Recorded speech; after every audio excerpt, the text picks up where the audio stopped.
Olá, sejam bem-vindos a mais uma edição do Diálogos da Psicologia, uma iniciativa da Ordem dos Psicólogos Portugueses, hoje dedicada ao tema do direito no atual contexto de pandemia. O meu nome é Carla Porto, sou psicóloga especialista em Psicologia do Trabalho Social e das Organizações e membro do Conselho da mesma área de especialidade na Ordem dos Psicólogos Portugueses. A minha licenciatura foi tirada em Psicologia pela Universidade de Lisboa e sou mestre pelo ISCTE. Connosco temos como convidadas Ana Filipa Conceição, professora adjunta na Escola Superior de Tecnologia e Gestão do Instituto Politécnico de Leiria e investigadora no Instituto Jurídico-Portucalense da Universidade Portucalense Infante Dom Henrique. O seu doutoramento foi concluído em 2012 pela Universidade de Salamanca na área do Direito à Insolvência na especialidade de Insolvência dos Consumidores. Temos aqui também a nossa outra convidada, Sara Palminhas, advogada na Valério Figueiredo e Associados, na área da prática laboral de sociedades, tanto no setor público como privado.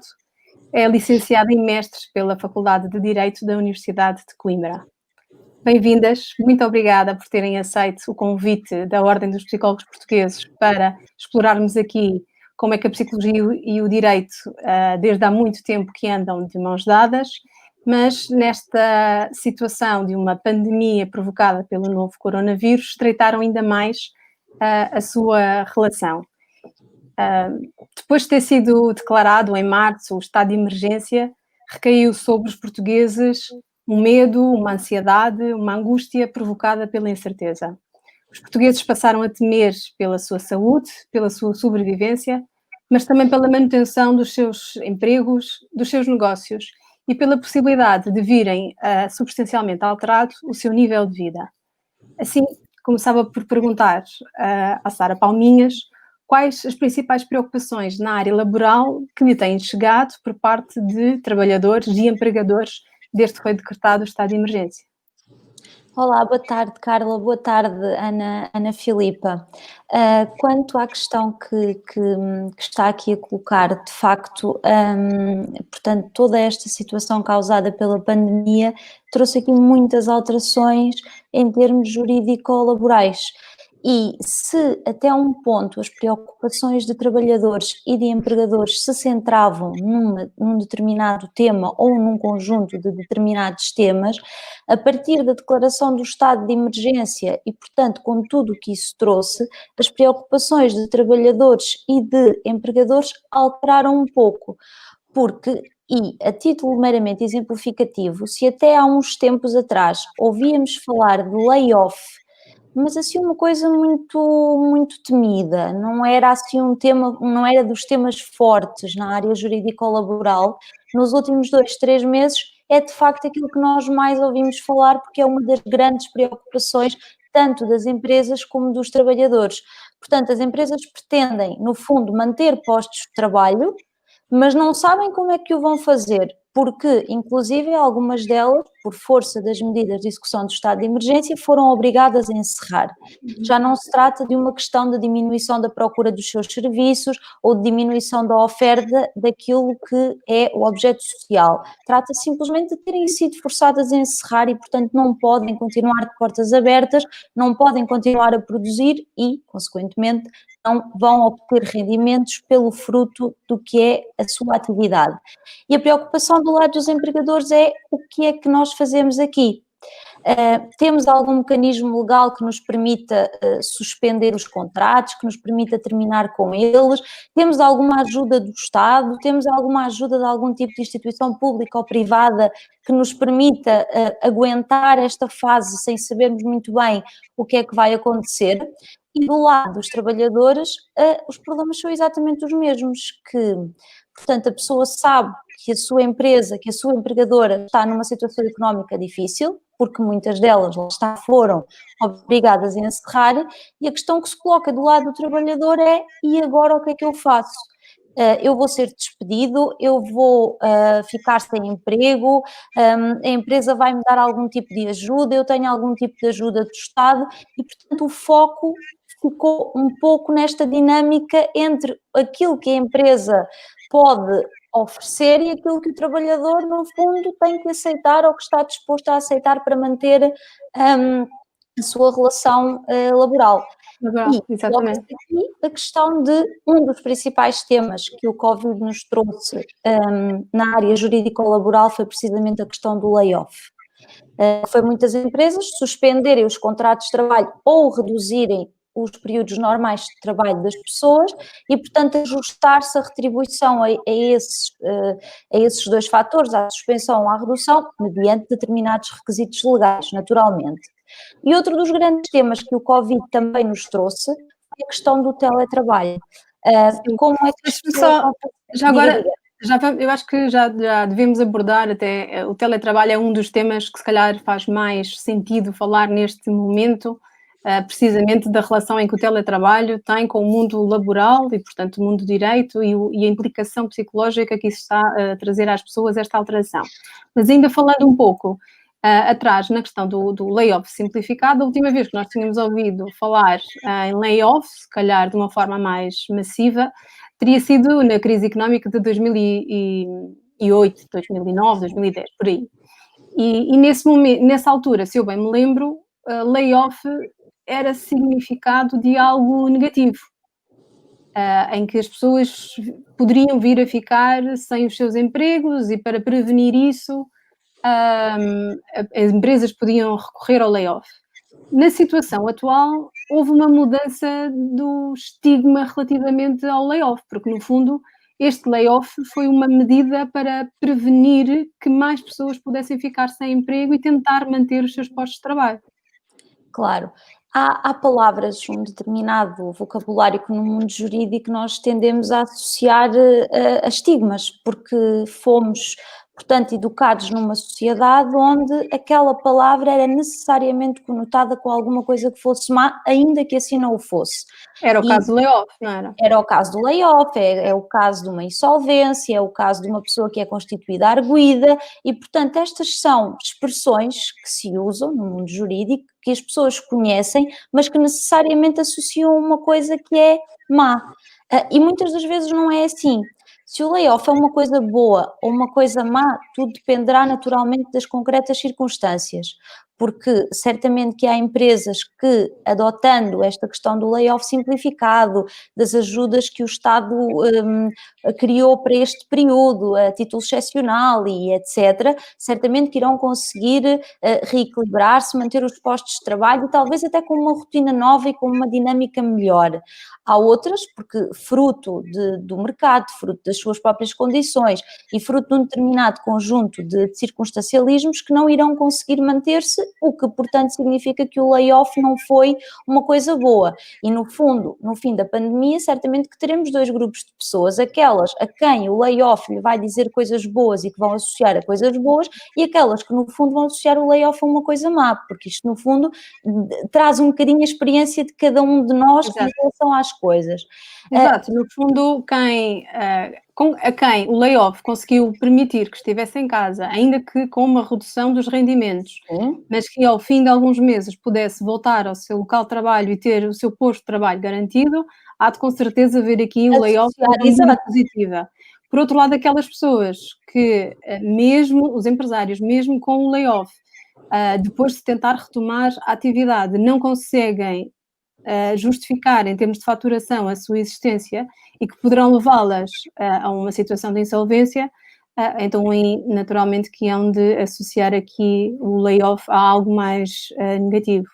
Aproveitava para passar aqui a palavra à Ana Filipa Conceição para lhe perguntar se, em termos de insolvência, tem recebido muitos contactos e mais contactos do que habitualmente relativo a pessoas preocupadas com como é que vão responder a esta situação e como é que conseguem ou não evitar uma situação de insolvência. Olá a ambas, Sara e Carla, obrigada pelo convite.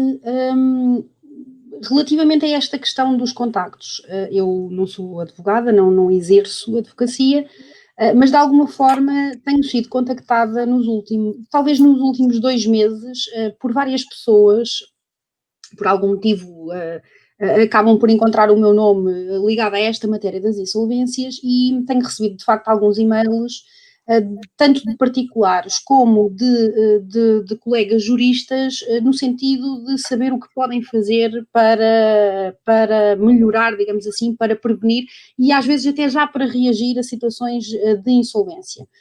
A Sara já referiu realmente a conotação de insolvência é muito negativa, aliás até se mudou o termo falência para insolvência precisamente para retirar essa conotação tão negativa, mas o que é certo é que nós temos evoluído de alguma forma, o nosso código da insolvência já tem 16 anos e nós temos evoluído de alguma forma para combater o tal estigma associado a uma situação de insolvência. Há quem diga inclusivamente que hoje em dia insolver já é normal, é quase normal como construir uma empresa e ela não funcionar e, portanto, isto acaba por ser visto como algo relativamente normal. É um bocadinho ligado àquela ideia do American Dream, de se tentar e depois falhar-se e depois retoma-se novamente. Exato. E é esta tónica que nós temos de dar, ou seja, a insolvência, o regime jurídico da insolvência e os novos regimes que, entretanto, também vão surgindo, têm como objetivo prevenir as insolvências. Ou seja, o objetivo é sempre evitar que as pessoas de alguma forma insolvam e quando estão nesta situação de insolvência, sendo que de uma forma muito simplificada, estar insolvente é não ter dinheiro para pagar as suas obrigações, de alguma forma consigam reagir perante os seus credores de forma a cautelar a sua situação financeira. Nós, quando falamos aqui de e-mails que eu, entretanto, fui recebendo, peço desculpa, nós estamos a falar de pessoas que, tal como a Sara referiu, pessoas que estão em layoff, pessoas que de alguma forma ficaram despojadas de qualquer rendimento, porque trabalham no setor do turismo, trabalham na restauração, trabalham em atividades paralelas a estas, padarias, à agricultura, etc. E, portanto, estão absolutamente privadas de rendimentos. E pretendem saber o que fazer. O problema é que é muito difícil dizer a uma pessoa o que fazer, porque, infelizmente, nós em Portugal, de alguma forma, é complexo chegar à informação sobre o que fazer. Ou seja, se eu for um consumidor endividado, sobreendividado, numa situação de não conseguir pagar as minhas dívidas, eu tenho dificuldade em aceder à informação. Não existe um serviço público para me ajudar, não existe um balcão onde eu me possa dirigir, existem, claro, informações que estão dispersas na internet e eu até posso, inclusivamente, ser uma presa fácil de pessoas mal intencionadas. Há muita falta de regulamentação nesta área e há pessoas que fazem aquilo que nós em direito chamamos a procuradoria ilícita e que, inclusivamente, podem conduzir estas pessoas desesperadas a situações que, no fundo, não têm a ver com o regime da insolvência. Ou seja, tem de facto havido um aumento. Ontem veio a notícia de que as insolvências de empresas tinham aumentado 16%, mas eu fui, a título de curiosidade, procurar dados e desde 16 de março, portanto, desde o dia em que ficámos em lockdown, já foram declaradas em todo o país 1.387 insolvências. Desde 1 de junho até agora foram declaradas 136 insolvências. Dessas 136, 95 são de famílias, portanto, são de pessoas singulares. O que significa que, de facto, é grave. Ou seja, é grave e é preciso informar as pessoas do que é suposto elas fazerem, porque o que acontece numa situação de insolvência é que, na maior parte dos casos, as pessoas vão perder todos os seus bens, ou seja, eles vão ser apreendidos pelo tribunal, vão ser vendidos e as pessoas vão ficar sem aquilo que tiveram toda a vida. E de relembrar que esta questão não é só relativa a consumidores, é relativa também a pequenos empresários e também a sócios de pequenas e médias empresas que, efetivamente, ao contrário do que a maior parte das pessoas julga, nós normalmente associamos a ideia de alguém que insolve, alguém que gastou mais do que devia, alguém que de alguma forma se endividou. Fez alguma coisa errada, não é? E daí o estigma associado. E não é isso que acontece. E, portanto, neste momento nós temos, de facto, de informar as pessoas do que fazer, inclusivamente o Programa de Estabilização Económica e Social traz uma suposta nova medida para as pessoas singulares endividadas e, portanto, temos de ver o que é que também vem daí. Mas, acima de tudo, informar as pessoas. Exato. De março até agora estava a falar dos números das insolvências que são gerais, não é? Mas têm sido Sim. mais as famílias, os particulares ou as empresas Sim, a pedir? nós desde 2011, portanto, em consequência da crise de 2008, a crise financeira, desde 2011 estamos um bocadinho em contraciclo, Portugal. Nós somos um país que, ao contrário da maior parte dos Estados da União Europeia, nós temos mais insolvências de pessoas singulares do que de empresas, de pessoas coletivas. Portanto, desde 2011 que cerca de 70%, às vezes um pouco mais, das insolvências declaradas em Portugal são de pessoas singulares, aqui sem sabermos muito bem se são apenas empreendedores, se são empresários no nome individual, se são sócios de empresas, se são famílias, mas o que é certo é que temos uma esmagadora maioria dos insolventes são de facto pessoas, famílias a quem é preciso dar uma ajuda que a lei não fornece, e isso nós sabemos, e esse problema está identificado. Quando chegam até si, qual é o estado emocional em que essas pessoas se encontram? Normalmente as pessoas, aqui nós podemos sempre dividi-las em dois tipos, ou seja, nós temos pessoas que estão completamente, sentem-se fracassadas, portanto, sentem-se absolutamente falhadas, porque de alguma forma não conseguem alimentar os seus filhos, não conseguem pagar as suas contas, e só para fazer uma distinção, e isto é um modelo sociológico muito interessante, nas pessoas singulares nós temos dois modelos de tratamento, de atacar o problema, digamos assim. A pessoa não tem dinheiro para pagar, o que é que nós podemos fazer? Se nós estivermos nos Estados Unidos, ou no Reino Unido, ou num país de matriz anglo-saxónica, é como lhe digo, nós vendemos os bens, extinguem-se as dívidas todas e a pessoa começa de novo. Portanto, não é mau insolver. A pessoa insolveu, foi uma coisa que lhe aconteceu na vida e, portanto, vamos retomar. Entende-se que aquela pessoa tem de consumir rapidamente. Na Europa isso não acontece, ou seja, nós na Europa temos muito aquela ideia de que é preciso honrar os compromissos, é preciso pagar as dívidas.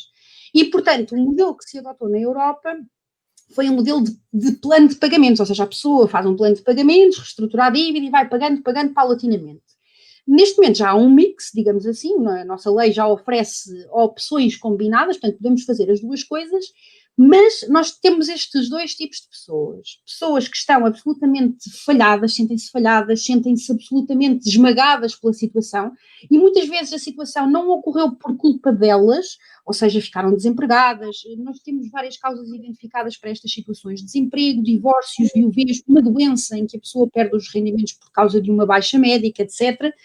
Mas, por outro lado, temos aquelas outras pessoas que estão muito motivadas, portanto, querem muito resolver o problema e querem muito voltar a trabalhar. E aqui também falamos muito dos empresários que, por algum motivo, acabaram por falhar, mas que, de facto, querem é que a lei os ajude a voltar o mais rapidamente possível para os seus negócios e para a sua vida profissional. O que é certo é que não há suporte por parte do Estado para estas pessoas.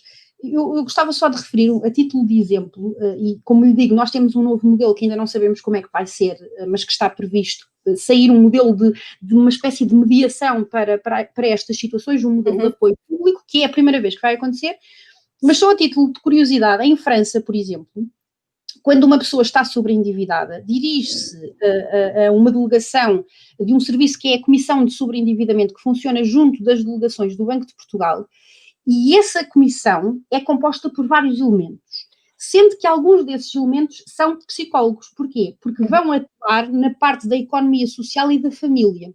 Portanto, vão ajudar as pessoas a superar, portanto, para além do jurista, para além do economista que ajuda a fazer o plano, nós temos uma pessoa que vai ajudar a pessoa, digamos, a superar aquela situação que ela está a viver. E o que acontece em Portugal é que, e a Sara sabe isso melhor do que eu, o advogado muitas vezes é o psicólogo. Ou seja, nestas situações é o próprio advogado, e nós temos N advogados, N administradores judiciais a dizer isto: eu tenho pena destas pessoas, eu quero ajudar estas pessoas. E nós temos, quem trabalha com insolvências, as pessoas são muito sensíveis a isto, porque os próprios profissionais sentem que o tribunal não dá resposta a isto, os tribunais são muito duros, impõem medidas muito duras, e há uma falta de sensibilidade para lidar com estas pessoas e há uma falta de apoio estrutural para lidar com estas situações. E com as consequências pessoais e familiares que isto traz. Sim. Exatamente. Sara, também tem testemunhado esta questão de que muitas vezes as pessoas, quando chegam ao advogado, na verdade acham que vão tentar resolver do ponto de vista jurídico o seu problema, mas outra das questões que eles precisam muito de resolver é as dificuldades que estão a sentir do ponto de vista emocional. Sim, sim, sem qualquer dúvida. Como a Ana Filipa disse, muitas vezes nós advogados, sentimos que às vezes o verdadeiro problema da pessoa que está à nossa frente não é tanto jurídico, porque o problema jurídico que nos está a colocar é o menor problema da vida daquela pessoa. Porque a questão que ali está resolve-se muito facilmente, ou poder-se-á resolver muito facilmente, mas muitas vezes sentimos que o problema daquela pessoa que está à nossa frente é o desgaste emocional que está com ela, que já se arrasta há um tempo por causa daquele determinado problema. E como a Ana Filipa disse ao início, e bem, há situações destas que se poderiam evitar se as pessoas fossem esclarecidas a tempo, se algum tipo de intervenção junto delas, de organismos públicos, privados ou o que seja, junto delas, e que as tentasse esclarecer e que elas tivessem conhecimento da forma como resolver aquele problema. Porque muitas das vezes o verdadeiro problema das pessoas não é aquele que nos trazem, não é aquele que nos relatam, é o desconhecimento que elas têm, o desconhecimento quanto à forma de resolver aquilo, será que isto se resolve, como se resolve, quais as consequências para isto se resolver e, essencialmente, e isto nota-se muito, é saber as repercussões que aquele determinado problema vem trazer na vida da pessoa, dos seus familiares, dos seus filhos, muitas vezes no futuro. Portanto, o problema às vezes não é o presente, é realmente o futuro. E essa questão do problema futuro nota-se muito no layoff. É uma preocupação muito acentuada em questões de layoff, porque melhor esclarecida ou pior esclarecida, a pessoa sabe o que é que está a acontecer, sabe que está num período de layoff, sabe que está num período onde há uma redução dos seus rendimentos, ou até poderá não existir, depende das circunstâncias. Foi-lhe comunicado pelo empregador, ou à partida terá sido comunicado pelo empregador como é que aquilo funciona, o que é que aquilo é, a pessoa tem um documento escrito onde lê, consegue ter ali uma mínima orientação, mas a partir do documento escrito diz que aquilo que lhe estão a comunicar é pelo período do mês, que eventualmente se pode prolongar, mas que também ninguém sabe. E isto é que de facto cria toda a ansiedade que as pessoas têm. Exatamente. É o desconhecido, porque estamos no âmbito de mecanismos jurídicos que são novos, o que a lei nunca prevê tudo, não só em situações que foram criadas para o Covid, mas na grande parte delas há sempre uma questão que de facto a lei não prevê, e é aqui que nós discutimos, porque uns acham que sim, porque outros acham que não, porque outros ficou ali no meio, é aqui que entra aquilo que é o debate jurídico. E nesta situação específica, onde naturalmente que tivemos que legislar a uma velocidade maior do que aquela que é normal, onde naturalmente tivemos que atacar os problemas de uma forma que não estávamos habituados a fazê-lo, porque felizmente esta situação nunca nos assolou como nos veio assolar desde março, é normal que existam determinados pormenores que fiquem um bocadinho escondidos na letra da lei. E ficando escondidos na letra da lei, já não estamos a falar num desconhecimento que é futuro, já estamos a falar num desconhecimento que é atual. Como é que nós resolvemos isto? E esta situação é de facto aquilo que mais angústia e mais ansiedade cria nas pessoas. É o não saberem como será o amanhã, ou até mesmo como será o hoje ao final do dia. E isto é que de facto é muito preocupante, porque nós, enquanto juristas, enquanto advogados, não temos de facto armas, não estamos capacitados para prestar este tipo de apoio, que muitas vezes aquilo que se visa é mais do que um apoio jurídico, um apoio psicológico. E nós tentamos, de facto tentamos, mas às vezes... não é a vossa área de especialidade, não é a nossa área de especialização, claro. Faria sentido os escritórios de advogados poderem ter a trabalhar com eles uma equipa multidisciplinar que pudesse incluir psicólogos para onde reencaminhar quando vissem as pessoas assim? Porque, naturalmente, quando são confrontadas com situações jurídicas complexas, exatamente porque não sabem como reagir e o que vai acontecer a seguir e que implicações é que terá para a sua vida pessoal, familiar e profissional, cria grande instabilidade. E é essa grande instabilidade, que se calhar é a palavra de honra e de ordem dos dias que correm, não sabemos o que é isto do Covid, não há histórico para trás sobre como lidar com isto, não há vacina, não há imunidade de grupo, não há nada. Portanto, isto é algo que se define pelo não. E esta definição pelo não é o que nos traz a instabilidade. Esta instabilidade que vos chega também pode vir a afetar também a tomada de decisão das pessoas e o discernimento para lidar com algumas questões. Faria sentido os advogados, quando lidam com pessoas que veem claramente que poderiam ser ajudadas até do ponto de vista daquilo que podem fazer juridicamente, se tiverem a cabeça mais em ordem, se faria sentido reencaminharem para um psicólogo que os ajudasse desse ponto de vista emocional e, portanto, estabelecer-se aqui parcerias, protocolos entre escritórios de advogados e clínicas de psicologia. Aí, na minha perspectiva, aí talvez já estejamos a abordar uma área que aqui do lado das sociedades de advogados tem regras muito específicas, nomeadamente a questão das sociedades multidisciplinares, a proibição delas e tudo o que no fundo são as nossas regras deontológicas, aquilo que nós podemos e não poderemos fazer. E portanto, criando essa questão de ter uma parceria e ter um psicólogo ali ao nosso lado a quem nós pudéssemos recorrer, que confesso não seria uma abordagem, porque muitas das vezes talvez conseguíssemos resolver esse problema de uma forma mais rápida, mas de facto essa questão de colocar proibição ou com sociedades multidisciplinares. Não me referia tanto a ter um psicólogo no escritório de advogados, mas haver uma ligação, um protocolo entre um escritório de advogados e uma clínica de psicologia que pudessem recomendar, olha, nós trabalhamos com estas pessoas com quem conhecemos, que conhecemos o trabalho e que se calhar achamos que se achar pertinente poderá beneficiar desta intervenção também para o ajudar a lidar com esta situação jurídica que está a lidar.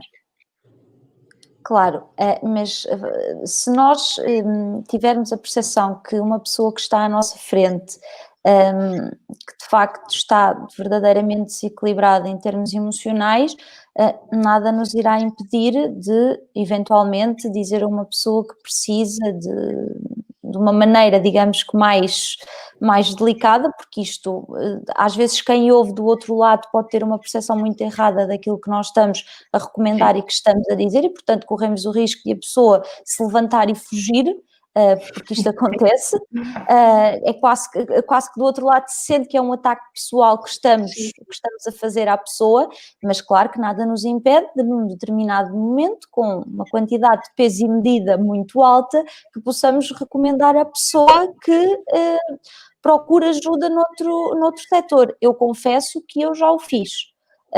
Já tive uma determinada situação onde aquela pessoa de problema jurídico tinha zero. Era muitos problemas que de facto não eram jurídicos, eram familiares, eram emocionais e portanto era ali toda uma mistura explosiva que ela tentou no mundo jurídico encontrar ali a solução para aquilo que não havia solução porque não era um problema daquele âmbito. E eu nessa situação de facto tentei recomendar à pessoa que ela procurasse um tipo de ajuda. De ajuda diferente, exatamente. Uma ajuda diferente e confesso que fui bem acolhida.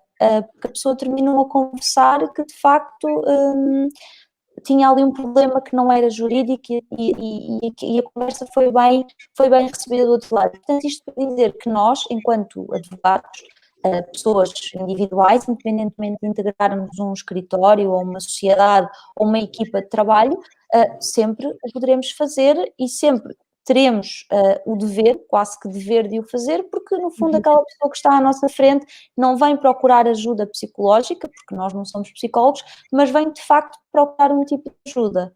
E muitas vezes o tipo de ajuda que nós poderemos dar passa por recomendar alguma área específica, tal como o poderemos fazer se uma pessoa chega até nós com um problema jurídico que não é da nossa área, mas que é da área do colega ali do lado, e porque temos a noção que o colega do lado irá conseguir acompanhar aquela pessoa de uma forma que nós não iremos conseguir, porque de facto não temos todos que ter as mesmas capacidades técnicas, e portanto nada nos impede de o fazer, tal como nada nos impede de tentar aconselhar a pessoa a procurar ali uma solução noutra área que não propriamente dentro do nosso escritório. Ok, obrigada. Ana Filipa, quando as pessoas chegam então a estas situações de sobreendividamento ou mesmo insolvência, um particular pode recorrer então a quem concretamente para o tentar ajudar a obter esta informação? Aí é que começa o problema, ou seja, começa a falta de informação.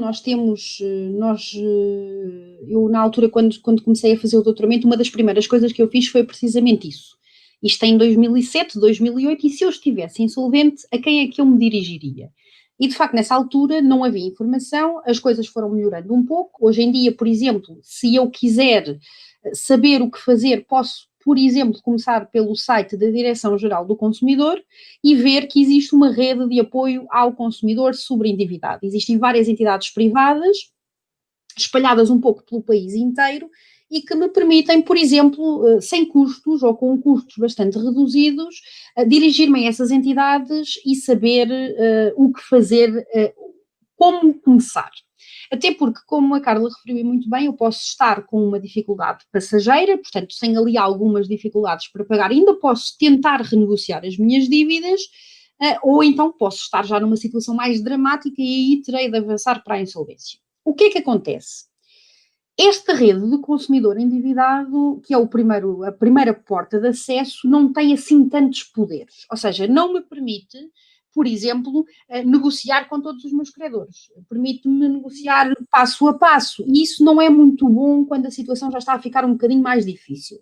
Por outro lado, nós temos também situações em que as pessoas são confrontadas, por exemplo, com a banca que lhes envia cartas a dizer que elas vão entrar num mecanismo de PERSI, que é um mecanismo de renegociação com o banco. Aqui a maior parte dos sobreendividados, por experiência própria, o que faz é deitar a carta para o lixo, porque nem sequer sabe o que é que ali está.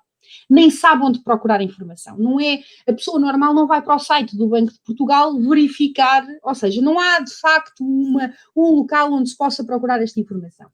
E o que acontece é que esta rede de apoio, apesar de ter um trabalho absolutamente meritório, não existe em todo o país. Portanto, se eu se calhar viver no interior do país, eu não tenho acesso, eu não consigo deslocar-me, terei de o fazer por telefone ou qualquer coisa, e mesmo assim é difícil. Então o que é que acontece? Se calhar está na altura, de facto, do Estado intervir nesta matéria e criar o tal balcão público de atendimento para que as pessoas se possam dirigir, e aí sim com uma equipa multidisciplinar, porque já vimos que muitas vezes as pessoas não têm só um problema financeiro, mas têm também problemas de outra natureza. Como estava a dizer, se a coisa for um bocadinho mais dramática, então está na altura de procurar um advogado. Ou seja, quando nós chegamos à conclusão que de facto só nos resta ir pedir apresentar-nos à insolvência, portanto nós temos, seja para renegociar as dívidas, seja de facto para vendermos o nosso património, pagarmos aos credores e pedirmos um perdão de dívidas, nós temos de ir procurar um advogado. Qual é que é o problema? Muitas vezes, pela falta de liquidez que temos, não temos acesso a um advogado. Então temos de pedir um advogado oficioso, temos de ir à Segurança Social e passar por todo aquele processo. O que é que acontece? Esse advogado oficioso pode não ser o mais indicado para a minha situação. E mais, no sobreendividamento de pessoas singulares, até se pretende que não haja intervenção de um advogado, que seja algo muito fluido, muito natural, em que a pessoa possa negociar com os seus credores, mas de forma não adversarial. Daí que seja importante este programa de estabilização económica e social que aí vem ter previsto especificamente, o Governo vai criar rapidamente, e eu até vou passar a dizer o nome, algo que se vai chamar SISPAX, e que é um sistema público de apoio à conciliação do sobreendividamento. Finalmente, ao fim destes anos todos, o Estado vai de facto avançar com um serviço, ainda não sabemos em que moldes, em que a pessoa se vai poder dirigir e vai ter finalmente alguém do outro lado, que pode ser um mediador, por exemplo, esse mediador até pode ser um psicólogo, como nós sabemos, e que vai ajudar a pessoa a poder negociar com os seus credores. Porque nós não nos podemos esquecer que o consumidor está sempre fragilizado em relação aos seus credores, em relação à banca, em relação às entidades que lhe forneceram crédito, enfim, está sempre numa situação de fragilidade. Há uma coisa que já se disse também e que é importante dizer: nós não estamos numa crise normal. Exatamente. Ou seja, nós neste momento temos uma oportunidade de ouro para implementar estes sistemas, porque os próprios credores também estão aflitos. Ou seja, não é só a pessoa singular porque perdeu o emprego, porque perdeu rendimentos, o próprio credor também pode eventualmente estar a perder rapidamente liquidez, e é uma oportunidade de ouro para sentar as pessoas à mesa. E aquilo que é importante passar a mensagem é que vem aí ajuda, essa ajuda está a ser implementada, e não deixar para amanhã o que se pode fazer. Hoje isto parece uma verdade muito simples, mas a ideia é, se eu estou a enfrentar dificuldades financeiras, eu não devo ter vergonha, eu devo procurar rapidamente ajuda, eu devo procurar um advogado, eu devo tentar renegociar as minhas dívidas para manter ainda assim os meus bens. Porque, como eu digo, a Sara já referiu-me muito bem, estas situações de insolvência são duríssimas. As pessoas enfrentam durante anos, neste momento são 5 anos, se obtiverem o tal perdão de dívidas, vamos reduzir esse prazo até 2021, mas neste momento as pessoas enfrentam 5 anos em que o seu salário ou o seu rendimento é-lhes restringido pelo tribunal, é preciso pedir ao tribunal para fazer despesas inesperadas, ou seja, eu preciso de ser operado, eu preciso de ir ao tribunal pedir para me autorizarem a operação. Como eu referi ontem, há acórdãos do tribunal que dizem que a pessoa não pode pagar as propinas do filho maior, porque isso não é uma necessidade essencial. Há acórdãos absolutamente duros em que pessoas com dificuldades extremas e que apresentam essas dificuldades extremas, o tribunal pura e simplesmente impõe-lhes uma redução de salário, sem justificar muito bem porquê, ou seja, de facto aquilo que é mais importante deixar a ideia é preciso informar as pessoas, vem aí ajuda e não esperar, porque a insolvência não desaparece, ela só se agrava. Exato. Passando agora para uma parte que já falámos há pouco, que tinha a ver com o teletrabalho, e até porque a conversa está boa e o tempo vai avançando rapidamente, o teletrabalho, que era algo que já existia e que, pelo menos fora de Portugal, era até já relativamente bem aceito por quase todas as empresas. Em Portugal também há muitas empresas que já adotam, iam conciliando uns dias de trabalho em casa com uns dias de trabalho nas instalações, mas com esta necessidade e particularmente com o encerramento das instalações, quem tinha a oportunidade de ter uma função que pudesse ser feita em casa, ter que o fazer obrigatoriamente em casa. Certo. Sendo que esta realidade de teletrabalho não é de facto a mesma para a qual foi legislada, na verdade, não é? Não. A legislação previu algum do abuso que poderia e protegeu os trabalhadores de algum do abuso que esta situação de agora estamos todos em casa e já não temos que estar das 9 às 6, pode ser até mais tarde, pode ser à hora do almoço ou pode ser mais tarde, porque enfim estamos em casa. O que já existia de legislação conseguiu prevenir que houvesse algumas situações de abuso? Não. O teletrabalho, como a Carla diz e muito bem, já estava previsto e continua a estar previsto no Código de Trabalho. E tem determinados requisitos. Um deles, digamos que aquele que é mais formal, passa pelo empregador e pelo trabalhador estarem de acordo quanto ao teletrabalho. Salvo ali uma situação ou outra onde os empregadores ficam com o poder de se opor um bocadinho reduzido. Isto pressupõe sempre que, portanto, seja possível às pessoas desempenharem a sua atividade em teletrabalho. Portanto, isto presume que o que a pessoa faz no escritório, no seu local de trabalho, possa fazer a partir da sala da sua casa, da cozinha da sua casa, portanto, da sua casa. É o requisito básico. O que aconteceu com a pandemia foi que, quando foi decretado o estado de emergência, foi criada uma norma específica, não foi uma norma do Código de Trabalho, foi uma norma num decreto que veio dizer como é que as coisas se iriam processar no estado de emergência. Portanto, todas as restrições que nós conhecemos, todas as alterações que a nossa vida viu por força do estado de emergência estavam num diploma legal. E este diploma, numa das suas normas, diz que o teletrabalho era obrigatório quando fosse compatível com o exercício das funções. E se até este momento ouvirmos isto, ouvirmos dizer que no fundo, e vinhamos trabalhar para as nossas casas, que estávamos protegidos, porque no fundo todos sentimos que vir trabalhar para casa era a maior proteção que alguém nos podia dar em março. Percebermos que íamos estar junto, muitos de nós, dos nossos filhos, dos nossos pais, coisa que não raras vezes não estamos porque não há tempo para isso. E isto, no fundo, eram coisas boas que nos estavam a dizer. E essencialmente que vinhamos para casa em teletrabalho e que a nossa retribuição não seria reduzida, que iríamos continuar a receber a mesma coisa. Evitávamos filas de trânsito, estávamos no conforto da nossa casa, estávamos protegidos, estávamos com os nossos filhos, com os nossos maridos e por aí fora, e portanto tudo era um mundo, digamos que perfeito. Até No que fundo foi realmente... isso, peço desculpa, no fundo foi Diga, isso diga. que trouxe também algum conforto nessa altura, não é? Em que Exatamente. lá fora temos um grande perigo, mas nós aqui Exato, em estamos nossa protegidos casa, na nossa com a casa. nossa família, que conseguimos controlar o que é que se está a passar, não é? Exatamente. Em Conseguimos todos. lavar as mãos à entrada, conseguimos estar afastados uns dos outros, temos o nosso quarto, temos o nosso espaço, e portanto isto é tudo uma sensação de controle de uma coisa que estava completamente Exatamente. descontrolada fora da nossa porta. E isto de facto traz-nos muita coisa boa, quer em termos emocionais, quer em termos de própria estabilidade da pessoa, porque nós não nos termos que levantar 2 horas mais cedo para ir para uma fila de trânsito, para ir pegar no carro, para ir deixar as crianças à escola quando estamos completamente estressados porque já percebemos que vamos chegar atrasados e que se calhar o nosso chefe que lá está não vai gostar muito daquele nosso atraso. Isto é tudo muito reconfortante e, de facto, disseram-nos aquilo que talvez no momento fosse a melhor coisa que nos podiam dizer, que era: vocês vão trabalhar para casa. A questão é que estas coisas, quando nos dizem, é caso para dizer: quando a esmola é grande, o pobre desconfia.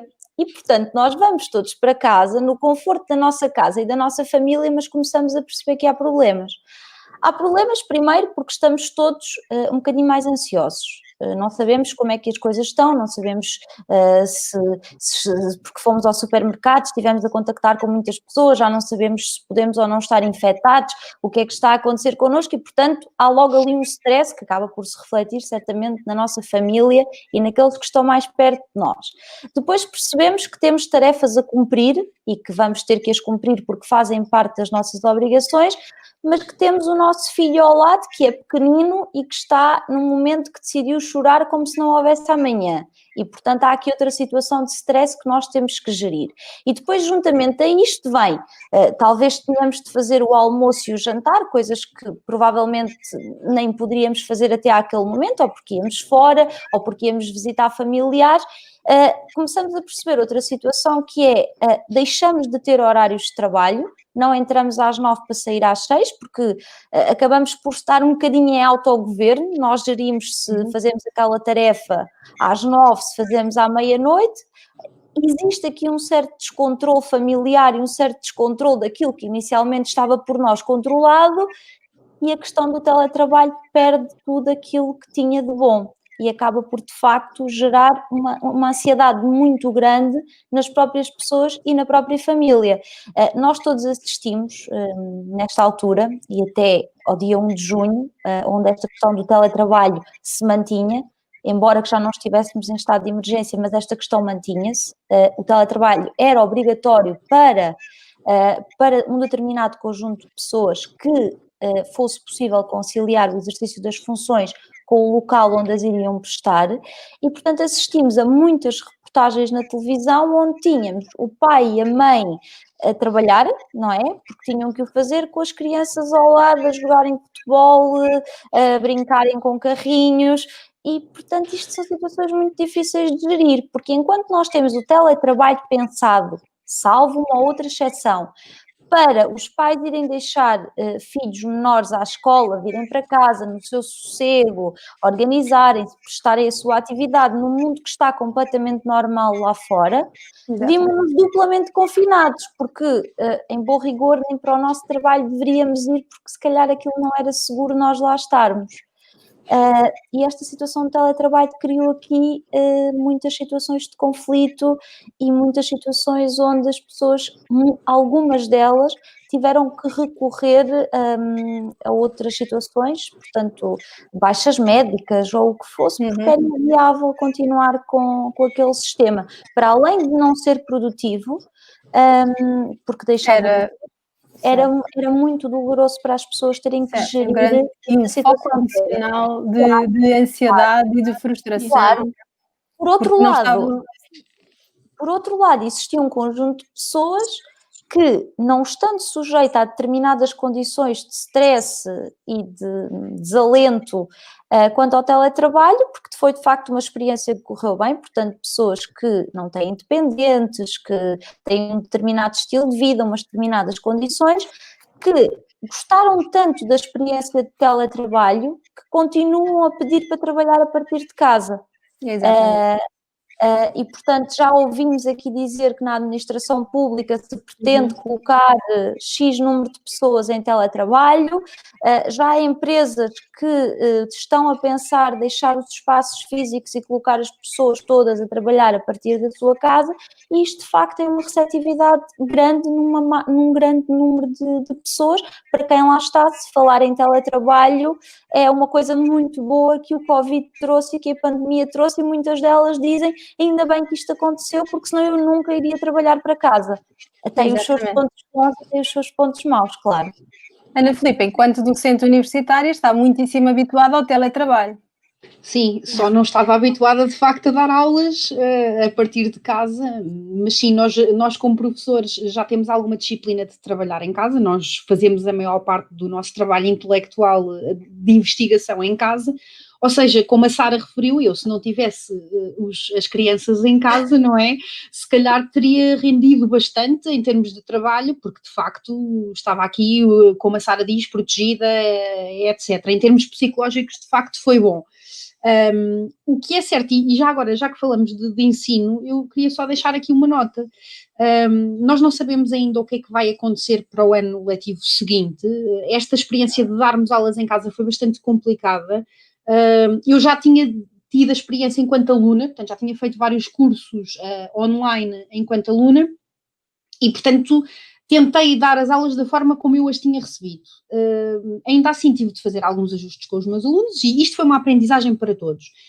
Só deixar aqui uma nota, é que a profissão de docente é uma daquelas, também se calhar como a de psicólogo, que tem de ser humanizada. Nós precisamos de olhar olhos nos olhos, nós precisamos de dialogar uns com os outros. E o que me parece, e até levando isto um bocadinho até para a questão da crise, nós tivemos algum absentismo, tivemos os alunos a ter uma carga de trabalho muito elevada e tivemos situações em que as pessoas de facto estavam a ficar também muito estressadas e muito perturbadas com a carga de trabalho e com a incerteza de saber se vão ser avaliadas corretamente, se vão passar, etc. Não. E se isto se prolongar, e nós não sabemos, o nosso Ministro do Ensino Superior ainda não sabe bem, ele sugere que se faça aqui um blended learning, mas o que é certo é que nós vamos ter pessoas que se calhar não vão para a universidade porque não querem ter aulas online. Pessoas que se calhar vão abandonar o curso porque não conseguem. E isto depois, mais à frente, vai se refletir no nível de vida e na possibilidade que estas pessoas vão ter de ter um emprego melhor e de ter uma formação. É algo que devemos também pensar. E nesta altura também colocar os alunos que estão longe dos amigos, que estão longe da escola, em contacto com os próprios serviços de psicologia das escolas, para que lhes possam, eu própria já fiz isto neste período de pandemia, já sugeri que de facto os alunos contactassem o serviço de apoio ao estudante, porque as pessoas estão muito pressionadas, e não é só o docente, mas também o aluno. E eu acho que é importante nós também pensarmos nos alunos e o que é que vem aí, e o que é que isto lhes pode também trazer de mal. Exatamente, ou seja, esta situação do teletrabalho, que para quem não tinha filhos, particularmente em idade escolar, em que ainda são muito dependentes e que precisam muito do apoio e da assistência dos pais, veio trazer este lado de maior pressão ainda, que foi sentido pelos pais enquanto estão a tentar desempenhar as suas funções em teletrabalho, que às tantas tinham algo para entregar naquele minuto, mas era naquele minuto em que o filho tinha uma aula via Zoom e então eu tenho que interromper as minhas coisas, que é para o filho poder ter, mas depois vemos que da parte dos professores que também estão em teletrabalho a dar aulas de uma forma que não estavam habituados, estamos a falar do ensino superior, já estamos a falar de pessoas adultas, em Sim. que não havendo aqui a relação mais próxima, mais humana, que também é muito importante até para a troca de reflexões sobre os temas e para a discussão sobre os temas, quando estamos a falar de crianças de ensinos mais abaixo, do básico ou do secundário, particularmente mais do básico, estamos a falar de crianças que realmente não estão treinadas para estar 15 minutos, que seja 20, 30 minutos, a olhar para um computador a ver a professora e a ver os outros coleguinhas, mas sem interação. O que traz às crianças também uma desmotivação extra, uma dificuldade de concentração e aos professores uma grande frustração. Sim. Sentiu Sem isso dúvida. também no ensino superior? Senti, e também como mãe de filhos que frequentam a escola primária, senti uma enorme preocupação por parte dos professores, mas de facto eles próprios estão muito frustrados porque às vezes querem ajudar mais e não conseguem. E no meu caso, eu via os meus filhos, a cara deles iluminava-se quando eles viam os amigos. Portanto, quando eles viam os quadradinhos, eles quase que tinham vontade de entrar dentro do ecrã do computador para poder, eles já não queriam saber da aula, eles queriam era saber. No caso dos meus filhos, eles tiveram aulas periódicas, portanto não tiveram aulas diárias, portanto eles queriam no fundo era ver os colegas e dizer, e isso tudo de facto traz perturbações às crianças, aos adultos, aos próprios profissionais, ou seja, há aqui de facto, a Sara já referiu isso, há pessoas que estão muito bem e que de facto estão muito contentes com o teletrabalho, mas há outras pessoas que vão demorar a recuperar e a sentir-se boas profissionais, como a Carla estava a referir. Há pessoas que de facto estão muito frustradas neste momento e que até se voltarem a sentir boas profissionais vai demorar algum tempo e nós não sabemos ainda o futuro. Esse é que é o problema. Exatamente. Provavelmente vão precisar também de apoio para voltarem a serem elas, apoio psicológico, para voltarem a serem elas antes do Covid, quando não sabemos o que é o pós-Covid. Exatamente. Exatamente. Muito bem, muito bem. Bom, para nos deixarmos aqui, já estamos a aproximar também no final, mas queríamos deixar aqui também, não falar só das ansiedades e da incerteza do futuro, mas deixarmos aqui também uma mensagem de que algumas coisas são boas e que vão resultar bem daqui. Para já, vivemos um momento histórico, não é? Tirando a gripe espanhola de 1918, se calhar tivemos nós, na nossa geração, esta... não queria chamar oportunidade, mas esta circunstância de viver um momento único em que repensamos aquilo que realmente é importante para nós e estar em casa com a nossa família, poder desempenhar as nossas funções e manter o nosso trabalho foi uma vantagem extraordinária que se calhar no século passado não foi possível, não foi de certeza possível ter. E que nos remete também para alterações que sejam positivas para o futuro. Uma delas é podermos, se calhar não queremos estar todos os dias em teletrabalho, mas abriu-se aqui uma oportunidade também para entidades empregadoras perceberem que estar 1 ou 2 dias em teletrabalho por semana até pode ser realmente mais produtivo, mais conciliador daqueles que são os interesses e os objetivos da empresa, exatamente também com as necessidades de conciliar a vida pessoal e familiar. Sara, como é que vê uma regulamentação laboral que possa ser mais flexível a este nível? Acha que vamos assistir a alguma reformulação da regulamentação do teletrabalho que permita que isto seja mais acessível? É provável, é provável. Eu creio que as últimas indicações que temos vão no sentido de surgir alguma alteração ao regime de teletrabalho que já estava previsto no Código de Trabalho.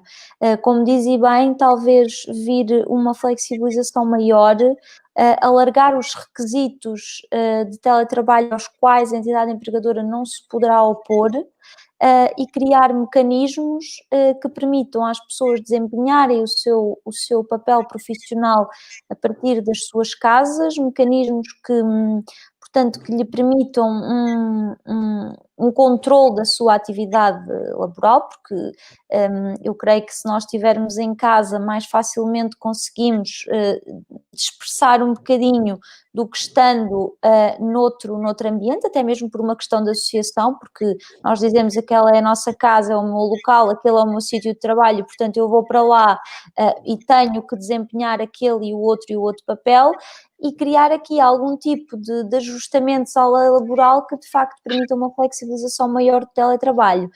Eu posso vos dizer que neste momento há muitas pessoas que estão a pedir teletrabalho, que não têm filhos, que não se colocam questões de filhos nem de crianças, que se trata simplesmente de uma questão de conforto, de ter sido uma experiência boa e de a pessoa a querer manter, apesar de já não ser obrigatório como era até há 2, 3 semanas atrás.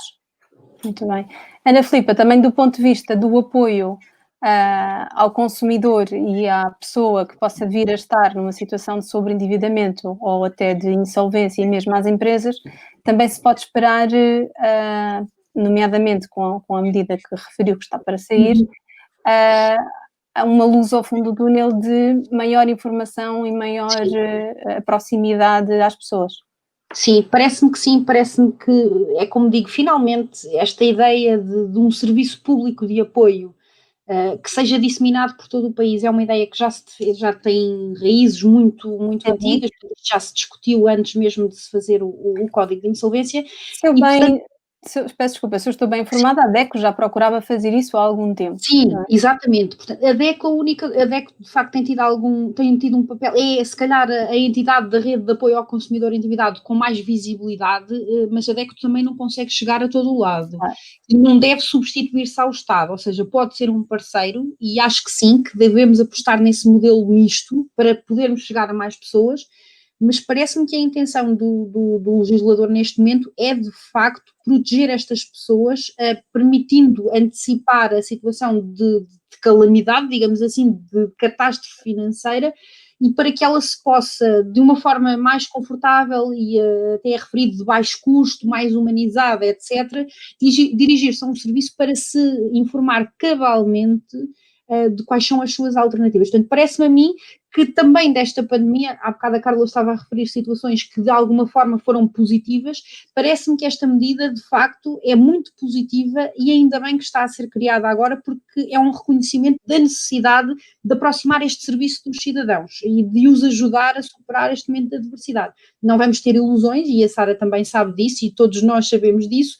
Nós vamos ter números recordes de insolvências, de desemprego, de situações muito dramáticas, e é preciso ajudar as pessoas. Neste momento não é para estarmos a pensar em coisas muito complicadas, é preciso de facto ajudar as pessoas, e parece-me que sim, que vamos conseguir.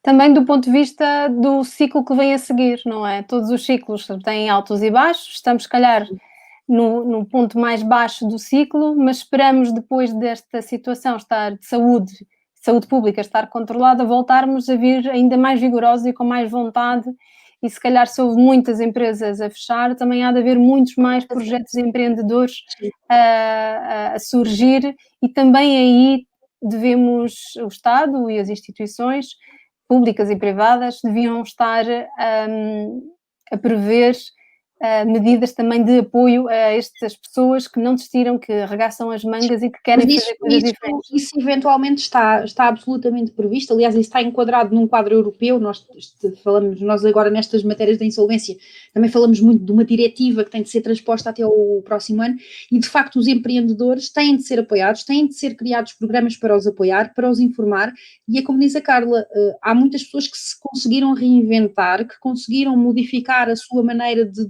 fazer negócios, e há aqueles que neste momento não conseguem ainda recuperar, mas vão querer voltar ao mercado e vão querer voltar a fazer os seus negócios. E, de facto, parece-me também que neste momento todo o legislador, a sociedade, etc., toda a gente está muito nesta coisa de tentar reconstruir, tentar modificar, tentar aproveitar as novas oportunidades. O que é que podemos fazer? Ainda hoje estava a ver aquela notícia, temos os alojamentos locais que não têm turistas, então vamos rapidamente transformá-los em arrendamentos de longa duração, vamos apoiar as pessoas, vamos ter programas para o fazer. Ou seja, parece-me que o Estado, neste momento, nós temos sempre aquela discussão se o Estado deve ter muita intervenção, pouca intervenção. Parece-me a mim que não só o Estado, mas a própria sociedade, neste momento, está muito empenhada em, no fundo, há muita solidariedade das instituições e das próprias pessoas para tentar minimizar os riscos e os danos que aí vêm. Pelo menos acho que isso aprendemos alguma coisa com isso. Perante a incerteza, a única coisa que nos pode restar é uma atitude otimista, uma vontade de querer renascer das cinzas e de querer sair daqui realmente mais forte. A ligação entre a psicologia e o direito também ficou claramente mais forte e há de agora continuar também mais estreita. Obrigada a ambas por esta participação, por esta conversa. Espero que quem nos tenha estado a ouvir também tenha apreciado. Havemos nos encontrar por aí, se calhar presencialmente em próximas vezes, também para podermos ter um contacto mais caloroso e mais próximo. Obrigada. Obrigada. Obrigada, então, até breve. Até breve.